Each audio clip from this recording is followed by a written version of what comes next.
ভাবি যে আমি বিরাট কিছু করে দিলাম, থামো, আমাকে আমাকে করলে কিনা আমি নেমে যাব।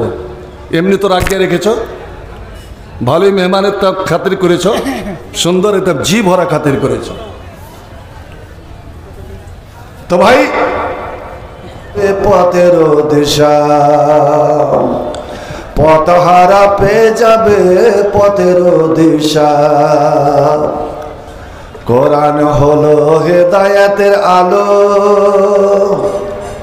কোরআন হলো ভাই আল্লাহর কথা, কোরআন হলো হেদায়েতের আলো, কোরআন হলো ভাই আল্লাহর কথা। কোরআনে শান্তি, কোরআনে মুক্তি, কোরআনই শান্তি, কোরআনই মুক্তি, কোরআন মুমিনের সফলতা, কোরআন মুমিনের সফলতা।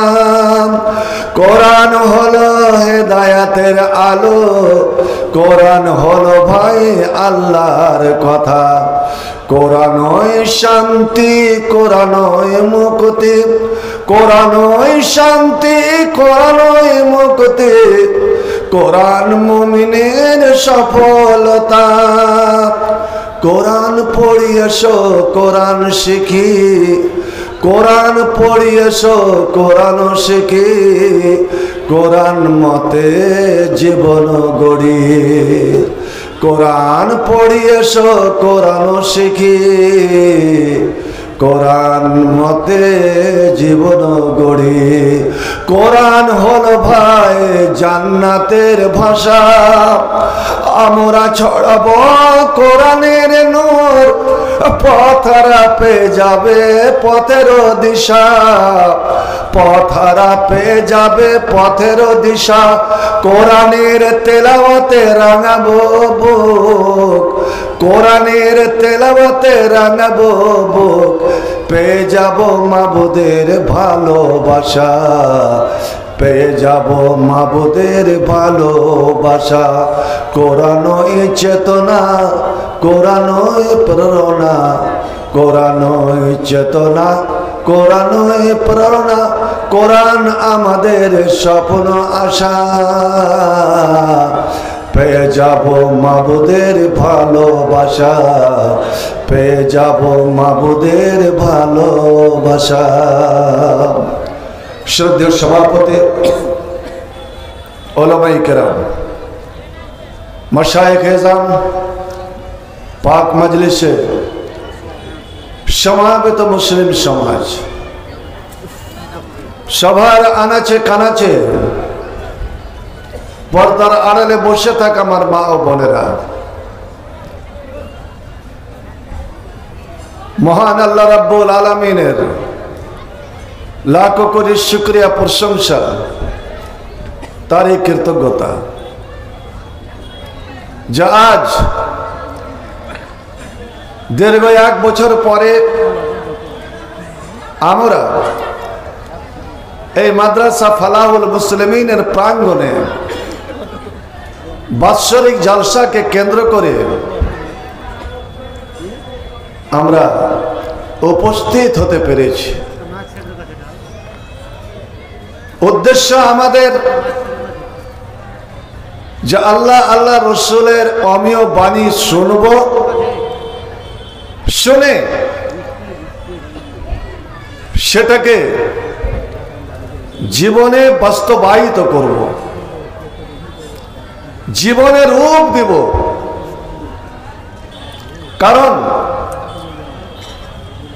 মাদ্রাসা খুলে আমার কোনোই লাভ নাই যতক্ষণ পর্যন্ত এই মাদ্রাসার শিক্ষাকে, নবীর আখলাক, নবীর চরিত্রকে আমার জীবনে আমি বাস্তব রূপ না দিতে পারবো। আমার নবীর চরিত্রে, আমার নবীর আখলাকে, আমার নবীর রঙে নিজের জীবনকে যতদিন আমি রঙাতে না পারবো, আমি প্রকৃত মুমিন ও মুসলমান হতে পারবো না। ভাইজান, আমাদের আহলে হাদিসের দাবি যে আমরাই সঠিক পথের দিশারি। কারণ আমাদের ইবাদতের জগতে যে কোনো ইবাদত আমরা ওইভাবে করে থাকি, সে নামাজ হোক, রোজা হোক, হজ হোক, যাকাত হোক, মানুষের সঙ্গে পাড়া প্রতিবেশীর সঙ্গে চলাচল হোক, আমরা ওইভাবে করে থাকি যেইভাবে নবী করিম সাল্লাল্লাহু আলাইহি সাল্লাম করেছেন এবং করতে বলেছেন, সাহাবায়ে কেরামেরা করেছেন। আমরা সঠিকভাবে নামাজ আদায় করে নিলাম, আমি পার পেয়ে যাব। আমি সঠিকভাবে রোজা রেখে নিলাম, আমি পার পেয়ে যাব। আমার আপনার অন্তরে ওই ভয়টুকু আছে কি যে আমার আমলটা কবুল হলো কি হলো না? ভাই, এমন কোন আমল করতে গেলে আমি জাহান্নামের আযাব থেকে আমি পরিত্রাণ পাবো এবং আমি জান্নাতে যেতে পারবো? ভাই আমার, সাহাবায়ে কেরামেরা আমার নবীর জীবনী অক্ষরে অক্ষরে পালন করতেন। খাওয়া দাওয়া থেকে নিয়ে উঠা বসা, চলাফেরা, কথাবার্তা, এমনকি পেশাব পায়খানাও নবী কিভাবে বসেছেন, কিভাবে গিয়েছেন, ওটাই তারা চেষ্টা করত। আপনি একটা চিন্তা করেন তো, খাওয়া দাওয়ার ব্যাপারটা এটা হলো নিজস্ব ব্যাপার। অনেক মানুষ আছে যে হালাল জিনিস, পাক জিনিস, পবিত্র জিনিস কিন্তু ওর রুচ হয় না, ও খায় না, তাই বলে তো তার জন্য হারাম নয়। অনেকে দুধ পান করে না, অনেকে অনেক রকমের মাছ খায় না, মাংস খায় না, তাই বলে তো হারাম নয়। আবার এমন কতগুলো খাদ্য আছে যে খাদ্য কতগুলো মানুষের জন্য ক্ষতিকর। যেমন আপনি যদি কফের রোগী হন, দম্মা কাশি হাঁপানির রোগী হন, তো আপনার জন্য যে কোনো ঠান্ডা খাবার ক্ষতিকর। যেমন সবজির মধ্যে, তরকারির মধ্যে কদুটা, লাউ খাওয়াটা আপনার ওই ক্ষেত্রে স্বাস্থ্যের পক্ষে ক্ষতিকর। তো খাওয়া দাওয়ার ব্যাপারটা এটা নিজস্ব ব্যাপার।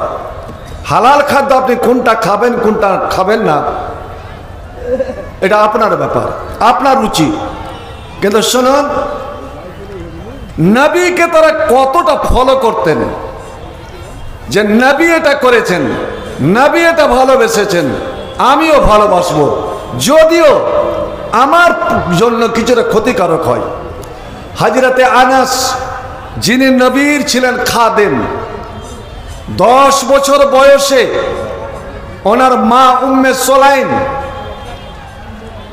নবীর হাতে সঁপে দিয়েছিলেন, আনাস খাদেমুকা ইয়া রাসূলুল্লাহ, হুজুর আমার এ আনাসকে আপনার খিদমতের জন্য, আপনার সেবার জন্য আমি দান করে দিলাম, নিয়োজিত করে দিলাম। হযরতে আনাস বলছেন, 10 বছর ধরে আমি নবীর সেবা করে গেলাম, শয়নে স্বপনে, বাড়িতে সফরে, রাত দিন আমি নবীর সঙ্গ ছাড়া হতাম না। তখন আনাসের বয়স 10 বছর। 20 বছর পর্যন্ত নবীর সেবা করেছেন। আমি ঘটনার দিকে যাচ্ছি না, যে নবীর সুন্নাত, নবীর প্রিয় জিনিসকে সাহাবায়ে কেরামেরা কতটা প্রিয় মনে করতেন। হযরত আনাস বলছেন, আমাদের মদিনায় এক দর্জি ছিল, টেলার মাস্টার। ওর ছিল এক গোলাম। ওই গোলাম কিন্তু মাংস রান্নাতে খুব পাকা হস্ত, খুব পাকা মিস্ত্রি ছিল মাংস রান্নার। একদিন ওই দর্জি নিজের রাখালকে বলল, গোলামকে বলল, আজকে মাংস এবং কদুর ব্যবস্থা করো তো। কেন স্যার? তা আমি নবীকে দাওয়াত করব, তুমি রান্না করবে, আমি নবীকে দাওয়াত করব, নবী আসবেন। আপনারা বক্তাকে দাওয়াত করেছেন, বক্তার সঙ্গে দু একজন আসতে পারে, তাকে মাহফিল থেকে মজলিস থেকে তাড়িয়ে দেওয়া যাবে না। খাবার কুর্সিতে বসিয়ে আবার ওখান থেকে উঠিয়ে দেওয়া, এটা কিন্তু মুসলমানেরই নীতি নয়, কোন জাতির এটা কিন্তু নীতি নাই। এটা শুনে রাখুন ভালো করে। হযরতে আনাস বলছেন, এবার দর্জির বাড়িতে রান্না পাক হয়ে গেছে। হাদিস, এটা কোন ইতিহাসের ঘটনা নয়। ও আমাদের ডাকতে এলেন, নবী করিম সাল্লাল্লাহু আলাইহি সাল্লাম তার সঙ্গ নিলেন, আমিও সঙ্গ নিলাম। নবী আমাকে নিয়ে গেলেন। এবার আমাদেরকে এক পেয়ালাতে মাংস রুটি দিলেন, রুটি আর মাংস। আর ওই মাংস রান্না হয়েছে কদু মিশ্রিত, কদু দিয়ে। আমি দেখলাম যে আল্লাহ পাকের নবী হাতে রুটি নিচ্ছেন। আমি ভাবতাম যে নবীও তো মাংস নিবেন, কিন্তু না।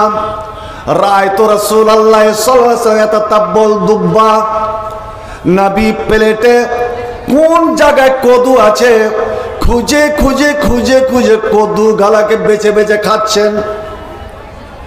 আমি তখন কি করলাম, ওই কদুগুলোকে আমি নবীর দিকে এগিয়ে দিতে লাগলাম। কেন? নবী এইগুলোকে প্রিয় মনে করে নবী খাচ্ছেন, নবী খেয়ে যাক। এবার খাওয়া দাওয়া হয়ে গেল।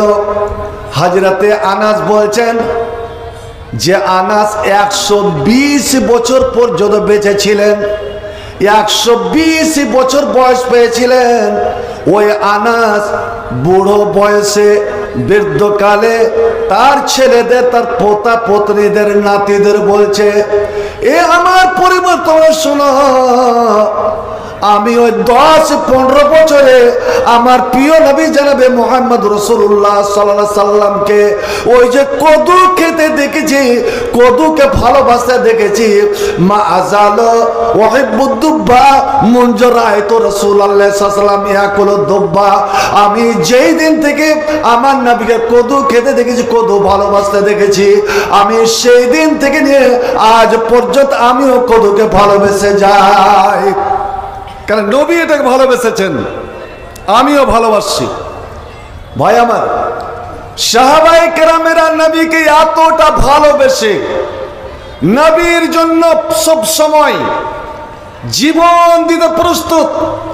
নবীর একটা ইশারায় মরতে মিটতে যারা প্রস্তুত। নবী যখন উযু করতেন, উযুর পানিটা, নবীর উযুর মুবারক পানি, বরকতপূর্ণ পানিটা নামার জন্য কাদু ইয়াক্তাতিলুনা, মনে হতো যে তারা আপসের মধ্যে লড়ে যাবে, কাড়াকাড়ি লেগে যেত। চিন্তা করেছেন? উযুর পানি, ওই পানি নিয়ে তারা শরীরে এইভাবে মালাম মিলত। নবী থুতু, নবী থুতু পেয়েছেন। এখানে আলেম ওলামা অনেক বসে আছেন।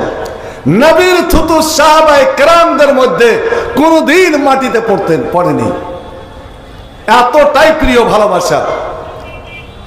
হযরত উরওয়া বিন মাসউদ সাকাবী বলছেন, একজন কাফির রাষ্ট্রদূত মক্কাবাসীর তরফ থেকে রাষ্ট্রদূত হয়ে এসেছেন নবীর কাছে এবং লক্ষ্য করছেন যে এই নবীর মুহাম্মদের সাহাবারা মুহাম্মদকে কতটা ভালোবাসে।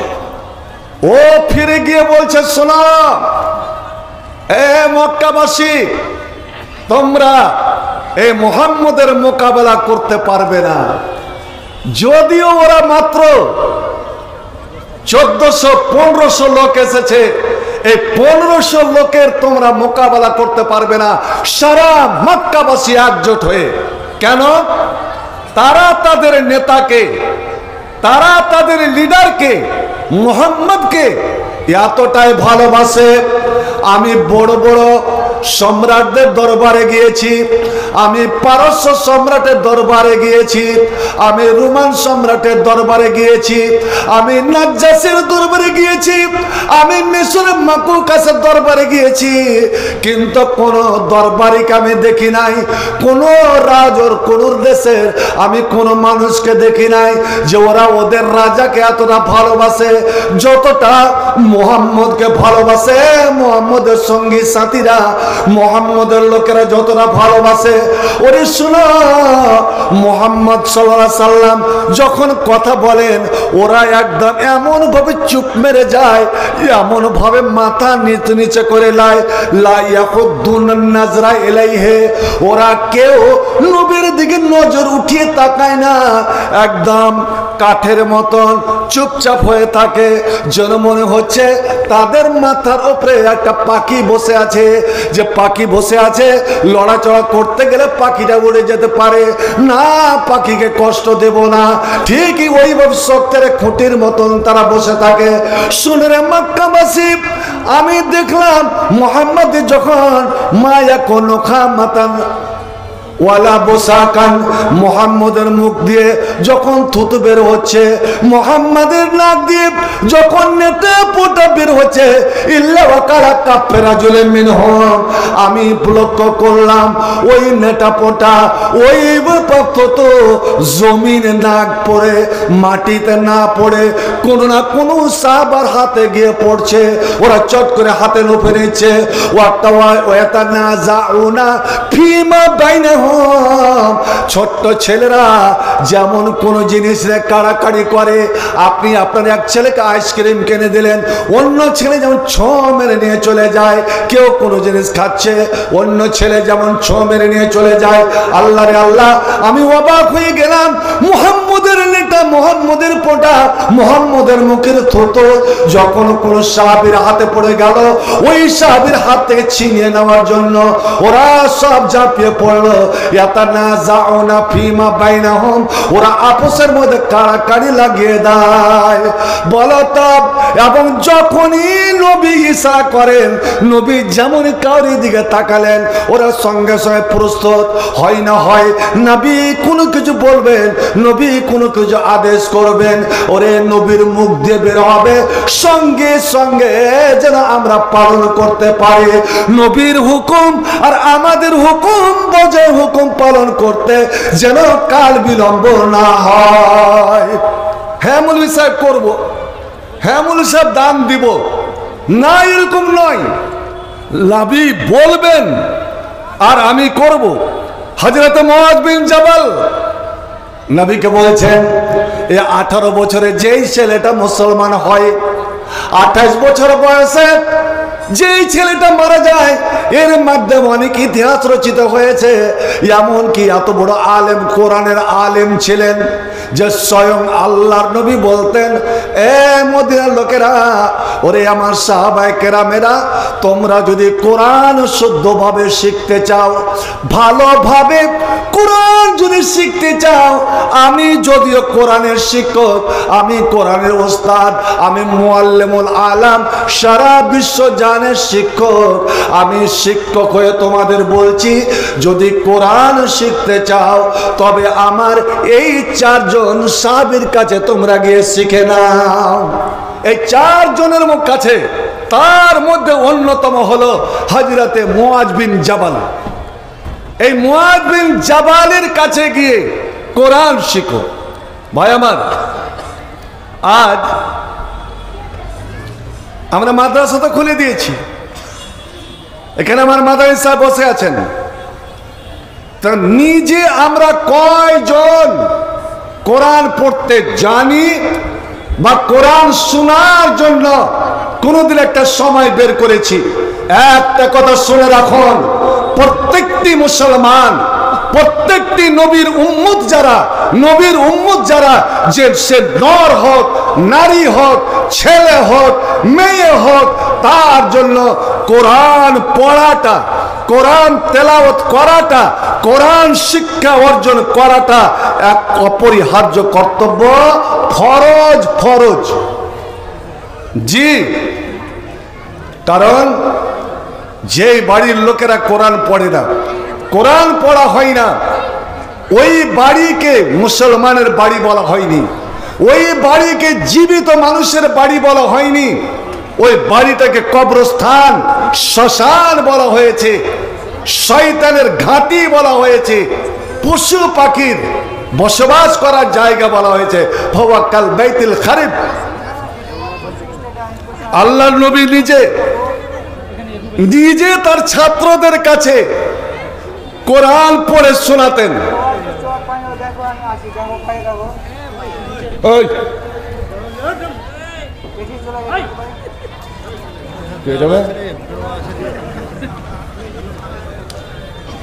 হযরত উবাই ইবনে কাবকে বলছেন, উবাই এ নবীর একজন ছাত্র, উবাই তুমি বসো, একটু বসো। কেন? হুজুর বেয়াদে মাফ করবেন, আপনার হুকুম শিরোধার্য, কিন্তু কারণটা জানতে পারি কি? নবী বলছেন, শুনুন, লাকাদ আমারানি রাব্বি, লাকাদ আমারানি রাব্বি আন আকরা আলাইকাল কুরআন।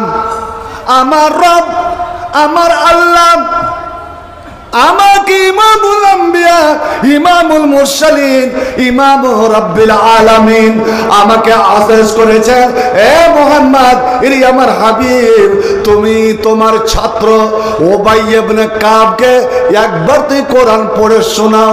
বিশেষ করে আম্মা পাড়ার লাম ইয়াকুনিল লাযিনা কাফারু মিন আলিল কিতাবে, এই সূরাটা তুমি একবার পড়ে শোনাও।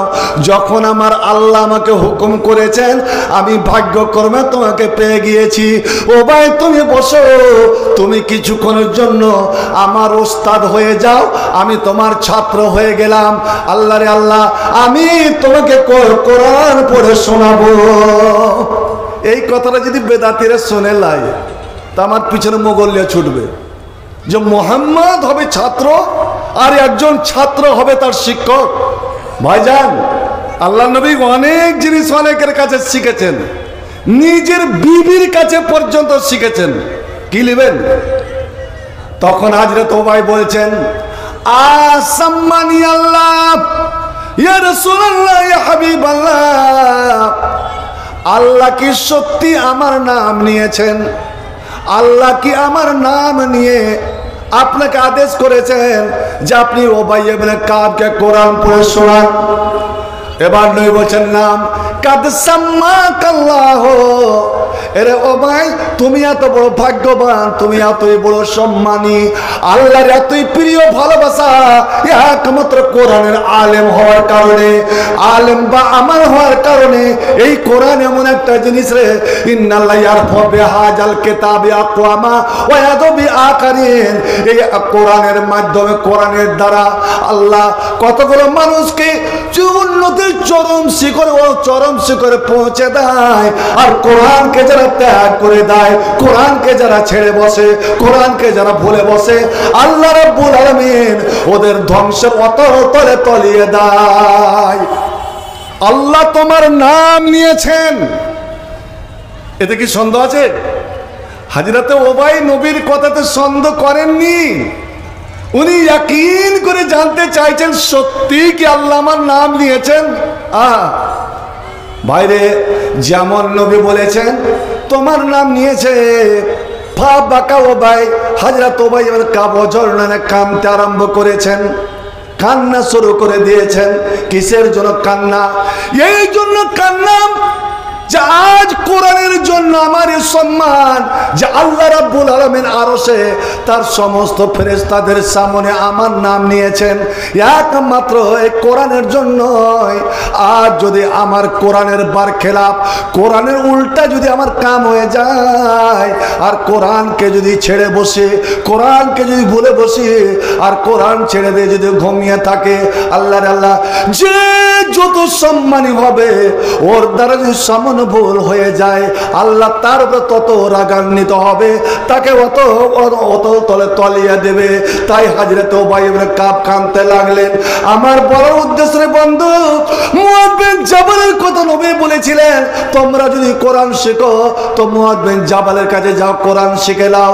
হযরতে মুআয বিন জাবালকে আল্লাহ নবী ইয়ামান পাঠাচ্ছেন, গভর্নর করে ইয়ামান পাঠাচ্ছেন, যাও তোমাকে 1 বছরের জন্য আমি ইয়ামান তোমাকে ইসলামের দাওয়াত তাবলীগ করার জন্য পাঠালাম, আমি আল্লাহর পথে তোমাকে পাঠালাম। মুআয বিন জাবাল তুমি চলে যাও। হযরতে মুআয বিন জাবালের জন্য একটা ঘোড়া আনা হলো, ঘোড়াতে চড়ে গেছেন। এবার ঘোড়াকে হাঁকা দেবে, আল্লাহ নবী বলছেন মুআয তুমি থামো, তোমার ঘোড়ার লাগামটা আমাকে একটু দাও তো। এবার আল্লাহ নবী ঘোড়ার লাগাম ধরে নিলেন। হুজুর লাগাম ধরে কি করছেন? মুআয তুমি ঘোড়ার উপরে থাকো, আমি তোমার ঘোড়ার লাগাম ধরে আমাকে কিছুক্ষণ মদিনার মাটিতে আমাকে চলতে দাও, এ পাথরিলা মাটিতে আমাকে চলতে দাও, এই ধুলোবালি মাখা মাটিতে আমাকে চলতে দাও। হযরতে মুআয বিন জাবাল দরখাস্ত করছেন, ইয়া রাসূলুল্লাহ, ইয়া হাবিবাল্লাহ, ওগো প্যারা নবী, এটা আমার দ্বারা কেমন করে হতে পারে যে আমি একজন আপনার খাদেম, আপনার সেবক, আমি আপনার গোলাম, আপনার ছাত্র, আমি থাকবো ঘোড়ার উপরে চড়ে আর আপনি নিচে নিচে হেঁটে যাবেন, পায়ে হেঁটে যাবেন? না, এটা হতে পারে না। দয়া করে আপনি আমার সঙ্গে সওয়ার হয়ে যান, ঘোড়াতে আরোহণ করেন, নচেত আমাকে অনুমতি দেন, আমি নিজে নেমে চলে আসছি। আল্লাহ নবী বলেন, না মুআয, তোমাকে আমি আল্লাহর পথে পাঠালাম, দ্বীনের জন্য পাঠালাম। ওরে আমাকে কিছুক্ষণ আল্লাহর পথের ধুলোবালি আমার শরীরে তুমি লাগতে দাও, এই ধুলোবালি আমাকে মাখতে দাও। বন্ধুরে আমার, এবার লাগাম মুআয বিন জাবালের হাতে সঁপে দিয়ে আল্লাহ নবী বলছেন, মুআয রে, তুমি ভালো করে একটা কথা শুনে নাও, আর ভালো করে একটা কথা শুনে নাও। আমি তোমাকে 1 বছরের জন্য মুলকে ইয়ামান দেশে পাঠালাম দাওয়াত তাবলীগ করার জন্য। 1 বছর পরে যখন তুমি ফিরে আসবে, 1 বছর পরে যখন তুমি মদিনায় ফিরে আসবে, এ মুআয, আমার মনে হয় তখন তুমি আমার জীবিত মুখ তুমি দেখতে পাবে না, আমাকে জীবিত অবস্থায় তুমি পাবে না। মুআয রে, যখন তুমি আমার মসজিদে ঢুকবে, আমার মসজিদে প্রবেশ করবে, তখন তোমার 1 পার্শ্বে থাকবে আমার কবর, আর 1 পার্শ্বে থাকবে আমার মেম্বার। এ মসজিদ থাকবে, মদিনা থাকবে, সবই কিছু থাকবে, কিন্তু মনে আমি থাকবো না। আমি মারা যাব, তুমি আমার 1 পার্শ্বে কবর রেখে আর 1 পার্শ্বে আমার মেম্বারকে রেখে মসজিদে প্রবেশ করবে। ওতে মুআয, তুমি আমাকে ভালো করে দেখে নাও, যতটা তোমার দেখার ততটা তুমি দেখে নাও, মন ভরে দেখে নাও, কলেজা উজাড় করে দেখে নাও, আর মনে হয় এই জীবনে জীবিত অবস্থায় তোমার সঙ্গে দেখা হবে না। ফাবাকা মুআয, মুআয ওজর নয়নে চিল্লি চিল্লি কাঁদতে আরম্ভ করেছেন, নবী গো, আপনি যখন এত বড় ভবিষ্যৎবাণী করেন, আপনি যখন দুনিয়াতে রইবেন না, তখন আমাকে এত দূর বিদেশে কেন পাঠাচ্ছেন? আমাকে কেন আপনি দূরে পাঠাচ্ছেন? আমি যে আপনাকে জান দিয়ে ভালোবাসি, প্রাণ দিয়ে ভালোবাসি, আপনি যে আমার সব কিছু। ইন্নী উহিব্বুকা ইয়া রাসূলুল্লাহ, ওগো আল্লাহর নবী, আপনি আমার জান, আপনি আমার প্রাণ, আপনি আমার সব কিছু, আপনাকে আমি এতটাই ভালোবাসি। যেমন মুআয বিন জাবাল এই কথাটা বলেছেন, আপনারা কেউ বলতে পারবেন কি যে নবীকে আমরা এতটা ভালোবাসি? নবী গো, আপনার জন্য আমরা জীবন দিতে পারি। জান দে দে दी हुई उसी की थी, जान दे दी हुई उसी की थी, হাতরায়ে কাহা কাদা না হওয়া। এরে ফালাহুল মুসলিমিনের কমিটিরা, এরে ধানগড়া বিশ্ব পূর্বাঞ্চল মুমিন মুসলমানেরা, বড় দিকে একজন বলতে পারবে নিজের গর্দান কেটে গেছে, নিজের গলা কেটে গিয়েছে, মাত্র কয়েকটা রগ লেগে আছে। ওবায়দা বিন হারেস নবীর নিজের কাকাতো ভাই, চাচা হামজা আর চাচতো ভাই হযরত আলী কোন রকম করে ডামাডোল করে ওকে নিয়ে আসছে, কারণ ইশারায় বলে দিয়েছে ওগো আমি আমার রূহটা বের হবে, আমার নিঃশ্বাস শেষ নিঃশ্বাস ত্যাগ হবে, কিন্তু আমার জীবনের একটা আরমান যে আমি নবীর কদমে নবীর পায়ের উপরে যেন মুখটা রেখে আমি মারা যাই, একটু আমাকে নিয়ে চলো। নবী চট করে খিমার ভিতর থেকে বেরিয়ে এলেন। হযরত ওবায়দা বিন হারিসকে নবীর পায়ের উপরে রেখে দেওয়া হয়েছে। আল্লাহর নবী আকাশের দিকে মাথা উঠে বলছে আল্লাহ তুমি সাক্ষী থাকো, হে রাব্বুল আলামিন তুমি দেখে নাও আল্লাহ, তোমার দিনের জন্য, তোমার কোরআনের জন্য, তোমার ইসলামের জন্য হে রাব্বুল আলামিন প্রথম কুরবানি এই বদরের মাঠে, প্রথম কুরবানি আল্লাহ আমার বংশ থেকে, আমার রক্ত থেকে, আমার পরিবার থেকে, আমার পরিবার থেকে প্রথম কুরবানি দিলাম আল্লাহ তুই কবুল করে নাও। এবার হযরত ওবায়দা বিন হারিস ইশারা নবীকে যেন কি বললেন, নবী চট করে বসে গেলেন এবং কানটা নিয়ে ওবায়দার কান মুখের কাছে নিয়ে চলে গেছেন। ভাইরে আমার, বন্ধুরে আমার, আর যদি 1000, 2000, 5000, 10,000 টাকা দান করে দিই তো মনে মনে ভাবি যে আমি বিরাট কিছু করে দিলাম। থামো, আমাকে করলে কিনা আমি নেমে যাব। এমনি তো রাখিয়ে রেখেছো, ভালোই মেহমানের তা খাতির করেছ, সুন্দর এটা জি ভরা খাতির করেছ। তো ভাই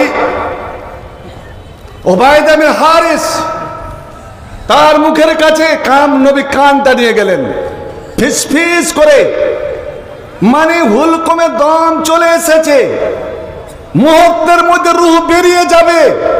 ওই সময় ওবায়দা বিন হারিস বলছেন ইয়া রাসূলুল্লাহ, ওগো আল্লাহর নবী আমাকে শেষবারের মতন একটা সংবাদ শোনান। কি? আমি ইসলামের হক, আল্লাহর দাবি, কোরআনের দাবি, আপনার ভালোবাসার মূল্য আমি আদায় করতে পারলাম কি পারলাম না? আল্লাহ আমার দান কবুল করলেন কি করলেন না? সুবহানাল্লাহ। জীবন দিয়ে ওদের ভয় থেকে যেত যে আমার এ ত্যাগ, আমার এ কুরবানি আল্লাহ কবুল করলেন কি করলেন না। ভাই আপনারা বলেন তো, টাকার মূল্য বেশি না জীবনের মূল্য বেশি? ভাই উত্তরটা দেন, টাকার মূল্য বেশি না জীবনের মূল্য বেশি? জীবনের। পারবেন? নাম শুনেছেন? যারা হজ উমরাতে যান, বদরের মাঠে গিয়ে একটা বোর্ড টাঙা আছে, 14টা মানুষের লিস্ট। প্রথম নম্বরে একটা নাম পাবেন, প্রথম নম্বরে হারেসা বিন সুরাকা। মা হচ্ছে রুবাই বিনতে নজর, মা রুবাই বিনতে নজর। বদরের যুদ্ধ মাত্র 313 জন মুসলমান, 1000 কাফের ইসলামকে মিটিয়ে দেওয়ার জন্য শপথ নিয়ে তারা এসেছে। আজ ভারতের মাটিতে কোন ইসলামী মাদ্রাসা, যেই সব মাদ্রাসা চলতে দেওয়া যাবে না, বারবার হুঙ্কার ভেসে আসছে। জানি না 2026-এ কি হতে চলেছে এই বাংলার মাটিতে। আপনারা প্রস্তুত থাকুন। বন্ধু আমার, রুবাই বিনতে নজর আরব সুন্দর ছেলে, মদিনার সুন্দর ছেলে, একটি মাত্র ছেলে, 16 বছরের ছেলে, হযরতে হারেসা বিন সুরাকা। ওই হারেসাকে নবীর হাতে দান করে দিচ্ছেন, ইয়া রাসূলুল্লাহ আমার দিবার মতন কিছুই নাই, কেন আমি স্বামী হারা, এই ছেলেকে নিয়ে আমার সংসার, এই ছেলে আমার ভবিষ্যৎ। কিন্তু আজ যখন ইসলামের প্রশ্ন এসেছে, আজ যখন দিনের প্রশ্ন এসেছে, আবু জেহেলের যখন এত বড় হুঙ্কার ভেসে এসেছে যে হয় ওরে আমরি হেসামের বেটা আবু জেহেল বেঁচে থাকবে, না আব্দুল্লাহর বেটা মুহাম্মদ বেঁচে থাকবে। নবী গো, আমার ছেলে হারিসাকে আপনার বডিগার্ড হিসাবে, দেহরক্ষী হিসাবে, আমি সেক্রেটারি হিসাবে, নাজেম হিসাবে দান করে দিলাম, আপনি নিয়ে যান। আর হারিসাকে আদেশ করছেন, এ বেটা হারিসা, আমি তবিরকে রক্ষা করার জন্য নবী নবীর হেফাজতের জন্য, নবীর নিগরানির জন্য আমি তোমাকে পাঠালাম। দেখ বেটা শোন, ভালো করে শুনে রাখ, তুই বেঁচে থাকতে আমার নবীর শরীরে যদি একটা আঁচড় লেগে যায়, দুশ্মনের আঁচড় লেগে যায়, তীরের আঘাত লেগে যায়, বেটা আমার, আমি তোমাকে কোনোদিন ক্ষমা করতে পারবো না।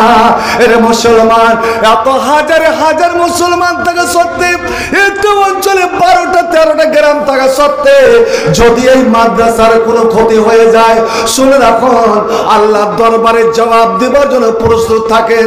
কি জবাবটা দিবেন? যে তোমরা আমার সঙ্গে অঙ্গীকার করে ওই মাটিতে আমার একটা প্রতিষ্ঠান বানিয়েছিলে, কোরআন হাদিসের খিদমত করব বলে প্রতিষ্ঠান তৈরি করেছিলে, তার জন্য তোমরা কতটা ত্যাগ করেছিলে। এবার যুদ্ধের ময়দানে চলে গেল, নবীকে পহরা দেয়, নবীর বডিগার্ড হয়ে দাঁড়িয়ে থাকে। হঠাৎ নবী বললেন, হারেসা, ওই যে ঝর্ণা দেখছো, যাও তো বাঁচাদন, ওই ঝর্ণা থেকে 1 গিলাস পানি আনো। এবার বেচারা গেলেন বদরের ঝর্ণাতে, এইভাবে ঝুঁকে 1 গিলাস পানি উঠাতে যাবেন, এমন সাহেবান বীর আর কয়েকজন কাফের দুষ্ট দুরাচার নিশান করে এত জোরে তীর চালালো যে রুবাইয়ের বেটা হারেসার হুলকুমে গিয়ে লাগলো, এপারে লাগলো, এপার দিয়ে তীর পার হয়ে গেল। হাজরাতে হারেসা, আল্লাহ রে আল্লাহ, 16-18 বছর তরুণ যুবক কুরবানি হয়ে গেলেন, শহীদ হয়ে গেলেন। মা খবর পেয়েছে, যুদ্ধ শেষে নবী যখন মদিনায় ফিরে এলেন, বুখারী শরীফের হাদিস, হাজরাতে রুবাই বিনতে নাজার ছুটে আসছেন, ইয়া রাসূলুল্লাহ, ইয়া হাবিবাল্লাহ, আনতা তারিফু মান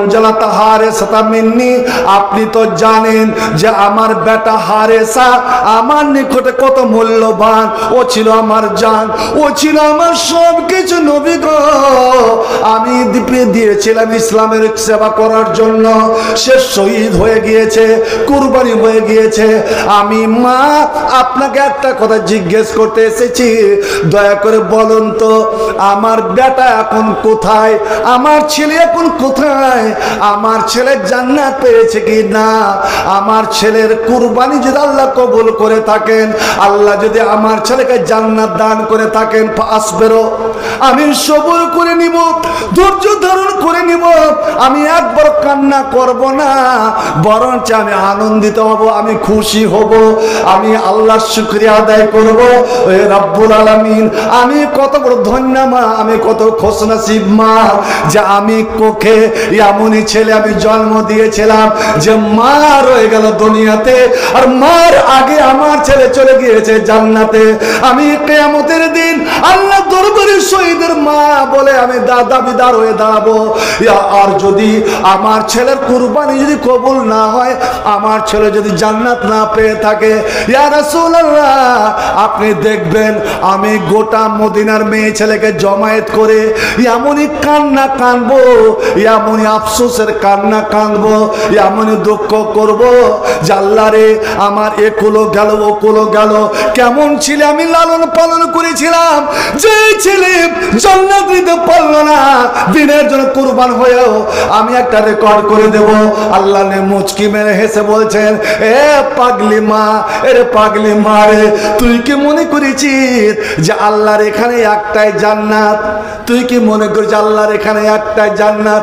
না না না, ওয়ালাহু জানানুন কাসীরা, আল্লাহর এখানে অনেকগুলো জান্নাত আছে, অনেকগুলো জান্নাত আছে। সবচেয়ে উঁচু জান্নাত, সবচেয়ে উপরের জান্নাত, যে জান্নাতের উপরে আল্লাহর আরশটা রয়েছে।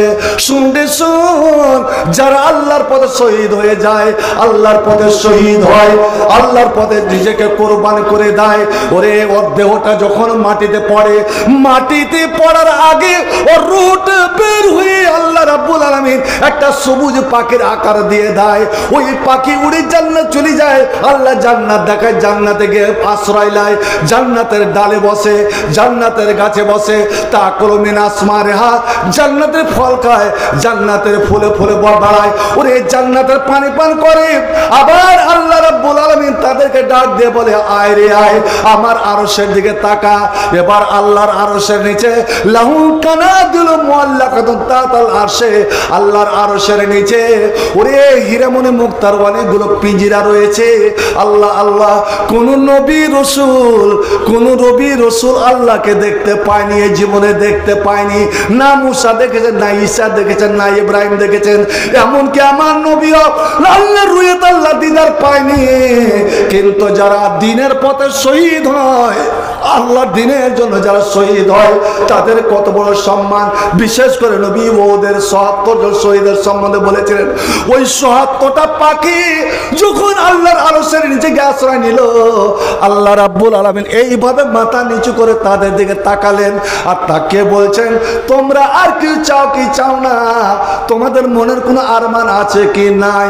আল্লাহ ওই পাখিগুলো রূহগুলো তখন বলেন, হে রাব্বুল আলামিন, আর কি চাওয়ার আছে, কি পাওয়ার আছে আল্লাহ, যে কিয়ামতের আগে কেউ জান্নাত আসবে না, কিয়ামতের আগে তোমার দিদার কেউ পাবে না, কিন্তু আমরা এমনই সম্মানী একমাত্র তোমার দিনের জন্য, ইসলামের জন্য, কোরআনের জন্য জীবন দেওয়ার কারণে আমরা জান্নাতের ফল খেতে পেলাম, জান্নাতের গাছে গাছে উঠতে পারছি, জান্নাতের নহরের পানি পান করতে পারছি, এবং তোমার আরশের নিচে আল্লাহ আশ্রয় পেয়েছি। আর আমাদের কিছু চাওয়ার নাই। আল্লাহ রাব্বুল আলামিন বলেন, না রে না, চাহা না রে চাহা, আমার কাছে চাইতে গেলে আমি আনন্দ পাই, না চাইতে গেলে আমি অসন্তুষ্ট হয়ে, আমি নারাজ হয়ে। আল্লাহ যখন নাচড় হয়ে যাবেন, আল্লাহ যখন বারবার ওদের বললেন, নবী বলছেন, বারবার বলছেন, উহুদের প্রান্তে দাঁড়িয়ে ওই ৭০ জন শহীদের কবরের পাশে দাঁড়িয়ে আমার এই হাদিসটা মনে পড়ে গেল। সেই দিন অনেকক্ষণ দাঁড়িয়ে দাঁড়িয়ে হাদিসটা আবৃত্তি করেছিলাম। ওগো আল্লাহ নবী বলছেন, এবার ওই ৭০ জন পাখি বলছে, আল্লাহ তুমি যখন চাইতে বলছো, তবে একটা জিনিস চাইছি, তুমি দেবে কিনা চেয়ে তো দেখ। এবার তারা বলবে, হে রাব্বুল আলামিন, এত বড় সম্মান, এত বড় মর্যাদা পেয়েছি একমাত্র তোমার দিনের জন্য কুরবান হওয়ার কারণে, শহীদ হওয়ার কারণে। আল্লাহ ওই যে আমাদের লাশগুলো আর উহুদের মাটির বদলে প্রান্তে, যে দুনিয়ার বিভিন্ন প্রান্তে ছড়িয়ে ছিটিয়ে পড়ে আছে, আল্লাহ ওই আমাদের লাশে আবার আমাদের তুমি ফিরিয়ে দাও, আবার ফিরিয়ে দাও, আমাদের আবার জীবন দাও, আমরা জীবিত হয়ে পুরো উদ্যমে আরো বীর বিক্রমে আল্লাহ তোমার পথে আমরা জিহাদ করব, আর জিহাদ করে দ্বিতীয়বার শহীদ হয়ে আবার এই মর্যাদা অর্জন করব। আল্লাহ রাব্বুল আলামিন বলবেন, এই তোমাদের মুখ থেকে এই মিষ্টি কথাটা শোনার জন্য আমি জিজ্ঞেস করেছিলাম, না রে না, আর দুনিয়াতে তোমাদের ফিরে যাওয়া লাগবে না, দুনিয়াতে যেতে হবে না, তোমরা এখানেই থাকো, আমি আমার আরশের নিচে তোমরা আশ্রয় নিয়ে থাকো, আমি ঠিক টাইমে টাইমে তোমাদের রিজিকের ব্যবস্থা, খাদ্যের ব্যবস্থা, জান্নাতি খাদ্যের ব্যবস্থা আমি করব, আমি তোমাদের খেতে দেব, তোমরা সদা জীবিত, সদা জীবিত আমার আরশের নিচে জীবিত হয়ে থাকবে। যখন জান্নাতে যাওয়া যাবে, জান্নাতে ওড়ার হবে উড়বে, জান্নাতে নহরের পানি পান করবে, আবার এখানে আসবে। এবার সবটি রূহ, সবটি পাখি একজোট হয়ে আল্লাহর কাছে দরখাস্ত করছে, হে রাব্বুল আলামিন, আমরা যখন এখানে জীবিত আর তোমার এখানে যখন আমরা খাদ্য পাচ্ছি, আল্লাহ এত বড় সুসংবাদটা আমাদের পরিবারকে কে জানাবে? আল্লাহ আমার মা কান্না করছে, মনে করছে আমার বেটা তো শহীদ হয়ে গিয়েছে, আমার মা ছেলে হারা হয়েছে, আমার বাপ ছেলে হারা হয়েছে, আমার স্ত্রী স্বামী হারা হয়েছে, আমার ছেলে মেয়েরা বাপ হারা হয়েছে। আল্লাহ তাদেরকে এই সংবাদটা কে শোনাবে, কে পাঠাবে যে আমরা আল্লাহর এখানে জীবিত হয়ে আছি এবং আমরা আল্লাহ তরফে খাদ্য পেতে আছি? কে খবর নিয়ে যাবে? আমরা তো রসুল নই, নবী নই যে জিব্রাইল ফেরেশতা আমার মা বাবার কাছে, আত্মীয় স্বজনের কাছে, বংশের কাছে, গ্রামবাসীর কাছে খবরটা নিয়ে যাবে। ভাই আমার, মাদ্রাসাকে আঁকড়ে ধরবেন কি ধরবেন? মাদ্রাসার সেবা করবেন কি করবেন না? একটু শিক্ষা নেন। आज भी हो इब्राहिम से ईमान पैदा, आज भी हो इब्राहिम से ईमान पैदा, आग कर सकती है अंदाज गुलिस्ता पैदा मुसलमान सब विपद में से चले जाबे शुद्ध अपने अल्लाहर हुए जान चीन अरब हमारा हिंदुस्तान हमारा चीन अरब हमारा हिंदुस्तान हमारा मुस्लिम है हम वतन है सारा जहां हमारा आमादेर के तुम्हें ताड़ाबे आमादेर के भय देखाबे अरे तौहीद की अमानत सीनों में है हमारे आसान नहीं मिटाना नामो निशान हमारा मुस्लिम मिटार जन्य आसेनी मुस्लिम के मिटाते गेले मुस्लिम के मिटाते मिटाते तोरा कोन मिटे जाबি रे ফিরআউন চলে গেছে সাদ্দাম চলে গেছে গেছে কারণ গেছে হামান গেছে আবু জেল গেছে উবাই ইবনে কালব তোরা কি চিলের ছাই ভাই আমার মুসলমান আপনি ঈমানকে সজাগ করুন ঈমানকে শক্ত করুন আল্লাহ আমাদের এই খবরটা তুমি খালি পৌঁছে দাও কার দ্বারে পৌঁছাবে এবার লেন ওই শহীদদেরকে দিনের খাদেমদের কত বড় সম্মান আল্লাহ বলবেন এরে আমার শহীদানেরা এরে আমার পড়শিরা তোমাদের খবর তোমাদের আত্মীয় স্বজনের কাছে তোমাদের গ্রামবাসীর কাছে তোমাদের সমাজের কাছে আমি কাউরি দ্বারা পৌঁছাবো না স্বয়ং আমি আল্লাহ তোমাদের খবর পৌঁছে দেব আমি আল্লাহ তোমাদের খবর পৌঁছে দেব একবার জোরে পড়ুন তো সুবহানাল্লাহ আরো জোরে সুবহানাল্লাহ আল্লাহ ওদের খবর পৌঁছাচ্ছেন কেমন করে কই আল্লাহ তো খবর শুনতে পেলাম না অন্ধ হলে কেমন করে দেখবেন কেমন করে পড়বেন জি বহিরা হলে কেমন করে শুনবেন ন্যাংরা হলে কেমন করে তরফন দিবেন কানকে সজাগ রাখুন চোখকে খুলুন আর কোরআনের পাতাতে একবার চোখকে বুলান আল্লাহ কিভাবে সংবাদ বহন করছেন আল্লাহ বলছেন ওয়ালা তাসাবান্নাল্লাযিনা কুতিলু ফি সাবিলিল্লাহ মুআতা এরে ধানগড়া বিশালপুর এত অঞ্চল মুমিন মুসলমানেরা আমার পথে যারা শহীদ হয় দ্বীনের জন্য যারা শহীদ হয় দ্বীনের ইসলামের জন্য যারা কুরবান হয় ইসলামের জন্য যারা আত্মত্যাগ করে তারাকে তোমরা কোনদিন মুর্দা মনে করিও না তারাকে তোমরা মৃত্যু মনে করিও না ও মা তুমি তোমার বেটাকে মৃত্যু মনে করিও না বাপরে তোমার ছেলেকে মৃত্যু মনে করিও না এই প্রিয়তমা বিবি তোমার পুরুষকে তুমি মুর্দা মনে করিও না ছেলে তোমার বাবাকে তোমার মৃত্যু মনে করিও না বল আহইয়া ওরা আল্লাহর কাছে জীবিত ওখানে জীবিত আছে আর ওখানে তাদেরকে খাদ্য দাও খাদ্য সরবরাহ করা হচ্ছে আমার বলার উদ্দেশ্য ভাই আমার একটা কথা বলে দিই কোথায় চলে গেছি মুআয বিন জাবাল বলছে হুজুর আপনাকে আমি ভালোবাসি আল্লাহ ne বলছে ওয়া আনা উহিব্বুকা মুআয আমিও তোমাকে ভালোবাসি তুমি যেমন আমারে ভালোবাসো আমিও তোমাকে ভালোবাসি আর ভালোবাসার প্রতিদান আমি একটা তোমাকে দিচ্ছি শোনো ফালা তাদা আন্না আন দবরে করলে সালাতে মাকতুবা যখন তুমি ফরজ নামাজ পড়বে মুআয রে যখন তুমি ফরজ নামাজ পড়বে যেই নামাজ হোক না করো ফজর হোক জোহর হোক আসর হোক মাগরিব হোক এশা হোক যখন ফজর নামাজ পড়বে তো ফরজ নামাজের পরে এই দোয়াটা পড়তে তুমি কোনোদিন ভুলিও না এই দোয়াটা পড়তে তুমি কোনোদিন ভুলিও না সুবহানাল্লাহ এই দোয়াটার এতই মূল্য এতই মর্যাদা যে নবী বিশেষ করে তার প্রিয়তম সাহাবী মুআয বিন জাবালকে বলছেন আমি ভালোবাসার প্রতিদান তোমাকে দিলাম তুমি স্মরণ রেখো যে প্রত্যেক ফরজ নামাজের পরে কোনোদিন এই দোয়াটা পড়তে তুমি ভুলে যেও না আপনারা যারা নামাজ পড়েন ওই দোয়াটা পড়বেন তো যদি সত্যি পড়েন আপনি মুআয বিন জাবালের একটা সুন্নাত আদায় করবেন নবী যেন আপনাকে বলছেন যে তোমরা যখন নামাজ যে কোনো ফরজ নামাজের পরে এই দোয়াটা পড়তে ভুলিও না ইনশাআল্লাহ এই দোয়ার সূত্র ধরে তুমি যাবে জান্নাতে দোয়াটা বলবো জি ভাই আপনাদের হ্যাঁ এমনি বলে তো বারে ভাই যখন শিখাতে যাচ্ছ বলেন আর যদি আমি কই যা আমারও তো একটা বেতন আছে ভাই একটা কথা তো বলে দিই নবীর চরিত্রে নবীর জীবনে নিজের জীবনকে রাঙান একটা শুধু 1 মিনিটের কথা বলে দেবো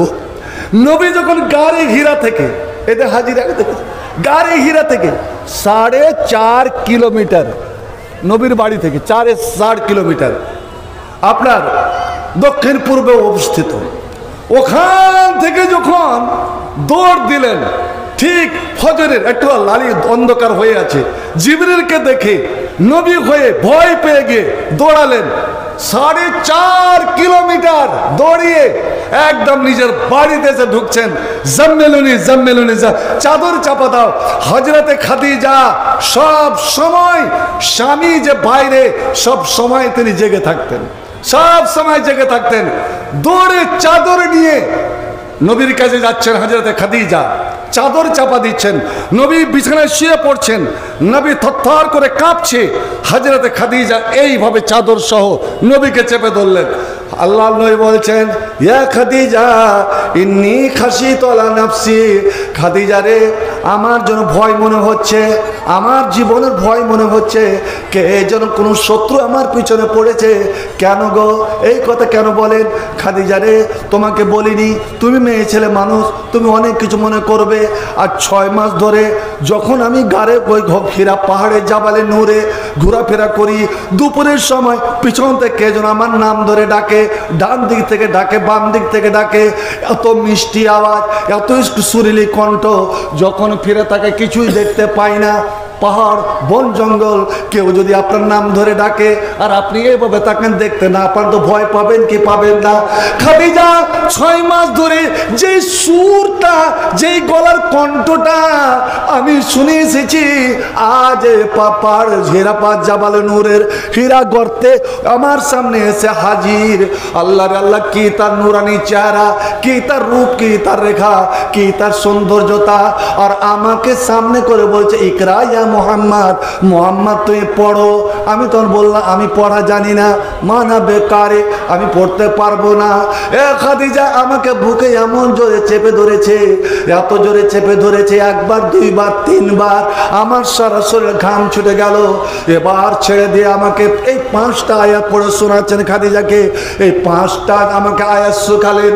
আর হঠাৎ আমি দেখলাম যে ওখান থেকে উধাও, ওই আলোটা আর দেখতে পেলাম না। খাদিজা আমার বড় ভয়, কোনো দুশ্মন তো আমার পিছনে পড়েনি, আমার জীবন নেওয়ার জন্য কেউ তো তৈরি হয়নি। হযরতে খাদিজা আমার নবীর থেকে 15 বছরের বড় বড় অভিজ্ঞতাশীল মেয়ে, জ্ঞানী মেয়ে, বিচক্ষণ মেয়ে। তাওরাত ইঞ্জিল 2 ধর্মীয় কেতাবের তিনি আলেমা, আলেমা শিক্ষিত পণ্ডিত মেয়ে। 15 বছর ধরে স্বামীকে পরীক্ষা করে আসছে।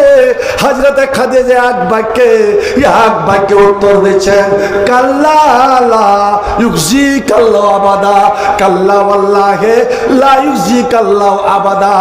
নবী স্বামী গো, আমি আল্লাহর কসমকে বলতে পারি, আল্লাহর কসমকে বলতে পারি, আল্লাহ কোনদিন আপনাকে অপমান করবে না, কোন শত্রু, আব্দুল দুশ্মন আপনার ক্ষতি করতে পারে না। কারণ আপনার মধ্যে 5টা গুণ আছে, আপনার মধ্যে 5টা গুণ আছে। অর্থাৎ নবী হওয়ার আগেও মুহাম্মদ বিন আব্দুল্লাহর মধ্যে 5টা গুণ ছিল। এই 5টা গুণ যাদের মধ্যে থাকবে, ওদের দুনিয়াতে কেউ শত্রু হতে পারে না। এরে মুমিন মুসলমান, এরে দাঙ্গা বিষম অঞ্চলের আমার আহলে হাদিস ভাইরা, আমার পরিবারকে বলছে, অন্যরা শুনুক বা না শুনুক, আমার আহলে হাদিস পরিবারকে বলছি যে 5টা গুণ নবীর, 5টা গুণ যদি কোনো মুসলমান ইচ্ছা করে যে আমি এই গুণে গুণান্বিত হব, এই গুণগুলো যেন আমার মধ্যে থাকে, দেখতে পাবেন দুনিয়াতে কোন কেউ আপনার শত্রু হবে না, সবাই আপনার আপনজন হয়ে যাবে। আর সবাই যখন আপনজন, মানুষের ভালোবাসা পাবেন, তখন আল্লাহর ভালোবাসা পেয়ে যাবেন। এবার হযরতে খাদিজা গিনাতে লাগলেন কি কি গুণ আছে, তার মধ্যে একটা তাকরির জায়ের, স্বামী গো আপনি মেহমানের, আপনি অতিথির, আপনি কুটুম সদস্যের সম্মান যথার্থ সম্মান করেন। আপনি না খেয়ে ওদেরকে খিলান। আপনি সন নিচে বিছার নিচে মাটিতে শুতেন, মেহমানকে উপরে শোয়ান, আপনি মনারে থাকেন, ওদেরকে পেট ভরে খাওয়ান।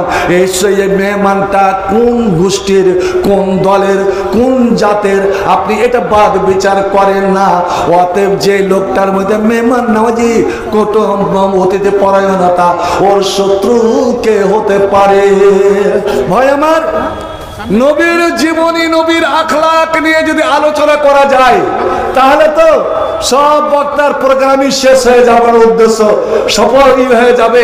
শুধু এইটুকু বলছি, এই মাদ্রাসা, এই মসজিদ, মাকতব, এই শিক্ষা প্রতিষ্ঠান একমাত্র আল্লাহ আর নবীর চরিত্র বিস্তার করার জন্য, ছড়িয়ে দেওয়ার জন্য, যাতে মানুষ আমার নবীকে ফলো করতে পারে। আমরা মুখে বলি যে ইসলাম প্রচার হয়নি তালোয়ারের জোরে, শক্তির জোরে ইসলাম প্রচার হয়নি।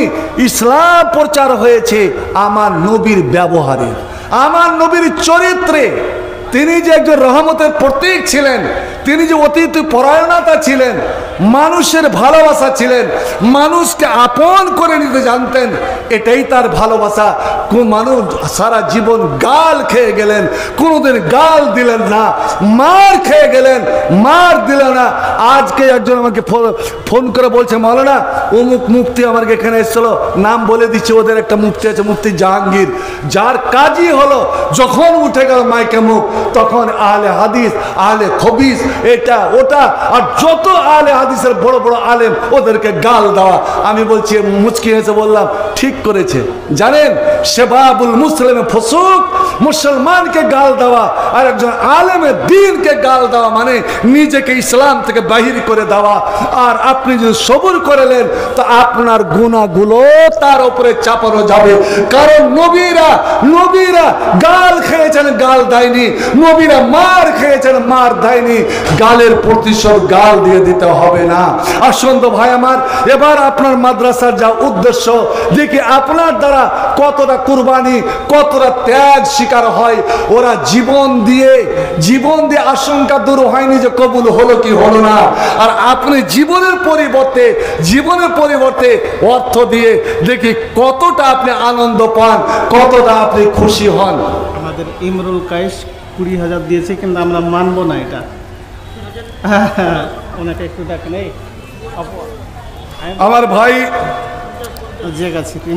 আমার ভাই ইমরুল কায়েস আছে কি? হ্যাঁ আছে। ইমরুল কায়েস 20,000 নগদ আর 10,000 বাকি বলছে। 10,000 কেন? না আচ্ছা ঠিক, ও সব জায়গায় দিতে হয়। আলহামদুলিল্লাহ, ইমরুল কায়েস আমার খুব প্রিয়, খুব ভালোবাসা, ওকে যা বলি তাই মানে। দেখুন, এক বাক্যে স্বীকার করে নিল, আর কিছু বলতে না। তো 20,000 নগদ আর 10,000 বাকি। মাশাআল্লাহ, আলহামদুলিল্লাহ, জাযাউল্লাহ আহসান জাযা, হাইয়াকাল্লাহ, বারাকাল্লাহ, আল্লাহুম্মা সাল্লি আলাইহি, আল্লাহুম্মা তাকাব্বাল মিনহু বিকবুলিল হাসান ওয়াদখিলহুল জান্নাহ ওয়া কি মিন ফিতরাতিল কবর ওয়া আযাবিন নার। আল্লাহুম্মা বারিক লাহু ফীমা আতাইতাহু ওয়া আকসির মালাহু ওয়া ওয়ালাদাহু ওয়া জিদ ফি উমরিহি রাব্বিরহামহুমা কামা রাব্বায়ানি সগীরা। আচ্ছা, মহসিন মাস্টারের ছেলে শামীম আক্তার, মহসিন মাস্টারের ছেলে শামীম আক্তার 2,000 টাকা দিয়েছে। আলহামদুলিল্লাহ, শামীম আক্তার 2,000। আল্লাহ সাল্লাল্লাহু বারিক আলাইহি, আল্লাহ তার দানকে তুই সদর গ্রহণ করো। আপনারা ভাই আমার খুব তার নিজের দান নিজে করুন। আজ দেখুন, এই বাজার নাই, কি সুন্দর পরিবেশ, কোনো আওয়াজ নাই, সাড়া নাই, শব্দ নাই। এটা ইসলামী সভার যেভাবে রূপ হওয়া চায় ঠিক ওইভাবে রূপ পেয়েছে। এটা আব্দুল বারি জিয়াগাছির আব্দুল বারি অসুস্থ ছেলে, হাবিল চাচা ছিল, আলহামদুলিল্লাহ, আর পোতা। হ্যাঁ, হাবিল চাচা ছিল, আর হ্যাঁ, আব্দুল বারি। আচ্ছা, হাবিলের পোতা আব্দুল বারি 500 টাকা, আর একজন 200 টাকা। আলহামদুলিল্লাহ, মাশাআল্লাহ, জাযাউল্লাহ আহসান, হায়াকাল্লাহ, বারাকাল্লাহ। আসুন, आज तुम में हुरों का कुछ चाहने वाला ही नहीं।